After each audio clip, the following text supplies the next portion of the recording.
For our project, the final deliverable that we did was working on the RLS system for Assessments, which, as for what Assessments is, they're our sponsor, and they create programs for teachers to test students online, and it gives them fields such as how many hint messages they used, how many attempts it took to get it right, and so on. So it gives them a view of how their students are doing.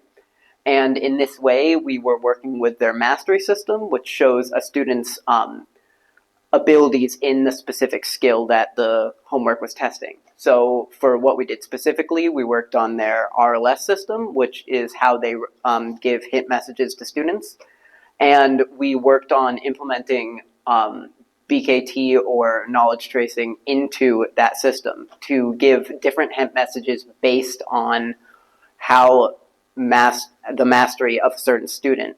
So you can see the formula there. We also, to test our model, we also made an application from that in HTML and JavaScript, which shows what happens when you get a question correct or incorrect with the different fields that are in the model, as you see there.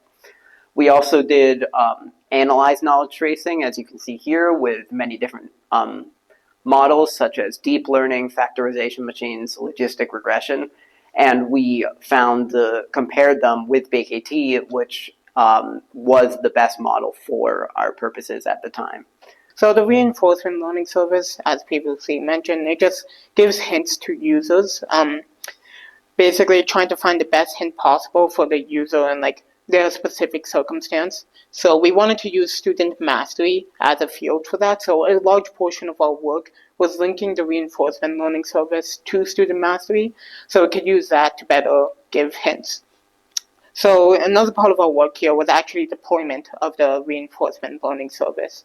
So we had to basically containerize the application, put it in a Docker container and upload it to assessment servers so it could be used. It's not up and running yet, but it will be in the soon future as our work is being continued by our teammates. So we also did extensive testing, performing a lot of unit tests and performance tests, trying to get as much of a code coverage as possible, and we're doing refactoring the code as well, just to make sure the reinforcement learning service will work, especially if we put it into production, considering that's a monumental task, which could affect a lot. So I'd say in conclusion, we learned quite a lot from this project. We learned about what reinforcement learning was, and all about that. We learned about some SQL queries. We learned about knowledge tracing and all sorts of things. So we really hope that our project can help students with their education in the future and just give a better education to those who need it.